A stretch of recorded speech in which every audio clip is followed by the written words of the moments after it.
tremendo dinamismo, ¿no? Con las mismas cantidades de expositores que hay, los concurrentes a las charlas, creo que es digno de destacar este crecimiento de la Expo AVE.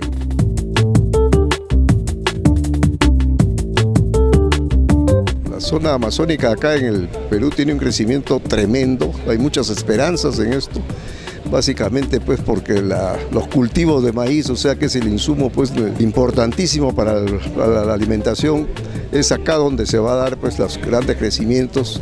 Ya estoy viendo acá ya en los expositores, veo pues que hay un desarrollo de semillas híbridas, ¿no?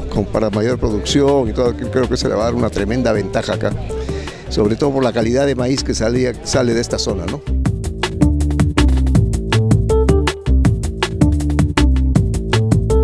Precios en realidad es producto de una oferta y demanda, y definitivamente pues con el crecimiento que ha habido en los últimos años, que ha venido del orden de 8% anual, la oferta ha quedado ya demasiado grande para lo que es la demanda, ¿no? La demanda no ha acompañado en el crecimiento y lógicamente tienen que pues bajarse los precios.